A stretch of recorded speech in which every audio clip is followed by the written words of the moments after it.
Juste avant qu'on commence cet épisode, je veux t'inviter à un formidable événement pour les femmes entrepreneurs qui veulent glow up de jour en jour, mais aussi pendant toute l'année. Dans cet événement, on aura l'occasion de se rencontrer en vrai pour échanger, mais surtout pour connecter. C'est mon mot pour l'année 2024, connexion. Cet événement est réalisé par moi, mais pour vous. Ce sera un lieu où les rencontres et les connexions authentiques seront au rendez-vous. Je veux qu'à travers cet événement, vous grandissez, mais aussi que vous vous bâtissez votre réseau de femmes entrepreneurs inspirantes et ambitieuses. Je veux que ça soit comme un BFF, alors soit Business Best Friend.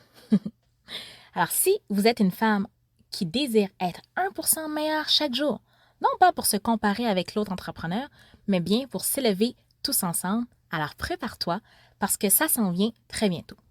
D'ici là, tu peux m'aider à la réalisation de l'événement en participant à la campagne de socio-financement qui a déjà commencé depuis quelques jours.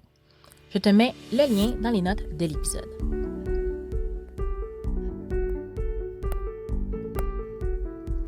Bienvenue sur Oser l'événementiel. Je m'appelle Ruth et je suis planificatrice d'événements. Sur ce podcast, on aborde tout ce qui touche à l'événementiel. Que ce soit par mes propres expériences ou à travers celles de mes invités, j'espère que ce contenu vous aidera à oser réaliser des événements pour enfin propulser votre entreprise. Bonne écoute!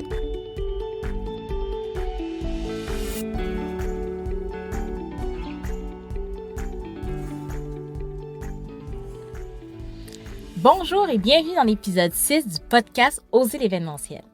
Dans cet épisode, nous allons parler des différentes façons de faire des événements. Ici, je veux parler des événements en présentiel, en virtuel et aussi hybride. Dans cet épisode, je vais aussi vous parler des différences entre elles et vous aider à choisir lequel serait le mieux pour vous. Mais avant, je vous invite à télécharger ma ressource gratuite pour organiser ton événement corporatif comme une pro en toute sérénité. C'est la checklist qui t'aidera à planifier sans rien oublier, que ce soit un événement en présentiel, en virtuel ou hybride. Ce sera un bon point de départ pour toi. Et je t'invite aussi à t'abonner au podcast et à laisser une note et un avis sur Apple Podcast. Alors, commençons. Alors, les événements en présentiel, on est habitué et c'est très simple à comprendre. C'est un événement où chaque participant se déplace pour se rendre physiquement au lieu de l'événement, que ce soit pour un séminaire, un cocktail dînatoire ou un festival, par exemple. Le but premier est de favoriser justement les différentes rencontres en vrai et de sortir du virtuel. Alors, si votre objectif est de créer une proximité avec votre communauté ou vos partenaires et collaborateurs, je vous encourage fortement à privilégier les événements en présentiel. À mon avis, il n'y a rien qui peut remplacer les événements en présentiel. Parce que lorsqu'on est présent avec les autres, on peut vivre des moments, des expériences intenses et magiques tous ensemble. Ceux qui sont absents ont toujours tort. Mais sans blague. En faisant des événements en présentiel, vous offrez aussi une sorte d'exclusivité aux participants. Vous donnez aussi accès aux participants à vous. Et ça, c'est vraiment un élément à prendre en considération, mais aussi à garder en tête pour la valeur ajoutée de votre événement.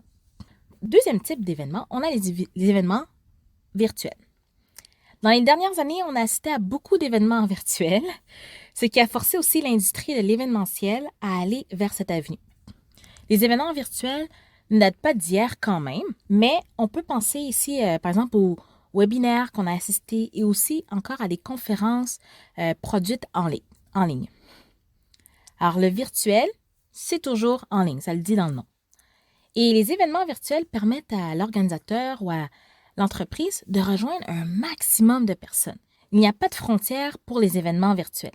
Alors, si votre objectif est d'avoir une visibilité internationale, les événements virtuels sont tout à fait adaptés à cet objectif. Alors, les genres d'événements qu'on retrouve dans cette catégorie sont les conférences, les workshops, les séminaires, les webinaires, comme je l'ai dit tantôt. Alors, les événements virtuels n'est pas nécessairement plus simple à organiser, mais ils se planifient et s'organisent différemment. Alors, par exemple, on peut se dire qu'on n'aura pas à chercher de lieu pour la tenue de l'événement. Mais il va quand même falloir trouver une plateforme comme lieu pour animer votre événement virtuel. Ça peut être des plateformes gratuites, ça peut être des plateformes payantes, c'est vous qui choisissez. Mais il va quand même falloir trouver une plateforme pour animer votre événement virtuel. Cela peut engendrer aussi beaucoup comme pas beaucoup de dépenses, avoir une plateforme pour votre événement virtuel. Même chose pour l'aspect alimentaire. On peut se dire qu'on pourra économiser sur cet aspect. Et bien sûr que oui. Mais j'ai quand même vu, dans les dernières années, justement, des événements virtuels où est-ce qu'ils offraient le repas aux participants. Alors, c'était inclus dans le prix du billet de l'événement. Alors, bien sûr, il fallait être dans la région où se déroulait l'événement. Alors, on n'allait pas fournir un repas pour ceux qui étaient à l'extérieur de la région donnée. Alors, comme quoi, tout est possible. Tout dépend de ce que vous voulez faire vivre comme expérience à vos participants, et ce, même si c'est en virtuel. Même si c'est en virtuel, il faut prendre en compte qu'on veut faire vivre une expérience à travers notre événement. Et justement, j'ai récemment assisté à un événement virtuel sur les tendances événementielles pour 2024. Et c'est un événement organisé par une compagnie française. Et durant l'événement, on pouvait voir les participants tous les participants qui avaient une caméra allumée. On pouvait tous les voir. Et ce qui faisait que ça faisait un grand mur où on voyait les gens, le visage de tous les participants. Pendant que l'animatrice, elle animait et tout ça, on pouvait voir aussi les réactions des gens en même temps. Eux, les organisateurs, ils étaient sur scène.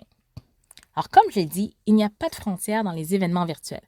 Moi, je suis à Montréal et comme je t'ai dit, c'est un événement qui se déroulait en France. Ce qui fait qu'on peut aussi se former, se divertir avec des gens de d'autres pays, de d'autres cultures, mais qui ont des points communs avec nous. Et ça peut vraiment être intéressant. Comme troisième type d'événement, on a les événements hybrides, qui sont des événements qui utilisent autant les aspects présentiels que les aspects virtuels. Dans ces événements hybrides, on veut favoriser autant la proximité que les connexions virtuelles. Les événements hybrides permettent aussi à ceux qui ne peuvent pas se déplacer de participer à l'événement. Alors, les organisateurs peuvent utiliser le virtuel et le présentiel, dépendant de la section de l'événement. Par exemple, lors d'une conférence, vous pouvez permettre aux participants, autant en ligne que ceux sur place, de poser des questions. Alors, des fois, peut-être, on ne donne pas nécessairement accès à ceux qui sont en ligne de poser des questions, mais là, on peut jouer sur les deux. Comme cela, tout le monde se sent concerné et pas seulement ceux qui sont sur place. Ou encore, lors d'une prestation, on fait justement la diffusion de la prestation en ligne. Alors, des fois, pendant un événement, on peut avoir accès aux conférences pendant la journée, mais pendant la soirée, on ne va pas avoir accès, par exemple, au spectacle ou au concert.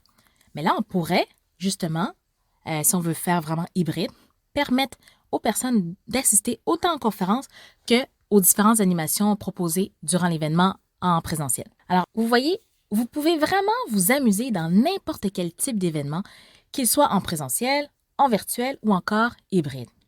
Il suffit de s'amuser avec les codes de chacun et de les mettre à son image. Je ne peux pas vous dire réellement lequel choisir parce que cela va vraiment dépendre de vos objectifs.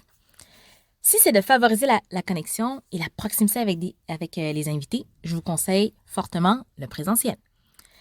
Si vous voulez atteindre le plus de monde possible avec votre conférence et développer votre notoriété, par exemple, je vous conseille le virtuel ou même encore le hybride. Et si vous voulez offrir une double expérience aux invités, optez pour l'hybride. Tout est une question d'objectifs et de ressources à votre disposition. Alors, comme vous avez vu, on a vu 3 types d'événements. On a les événements en présentiel, les événements en virtuel et les événements hybrides qui utilisent les codes autant du présentiel que du virtuel. Alors, je te rappelle que l'événement Glow Up arrive prochainement. Alors, si tu veux participer à la campagne de sous-financement, je t'invite à aller dans le lien dans les notes de l'épisode. Et aussi, je t'invite à télécharger ma ressource gratuite pour organiser ton événement corporatif comme une pro en toute sérénité. C'est la checklist qui t'aidera à planifier sans rien oublier, alors que ce soit pour un événement présentiel, virtuel ou encore hybride.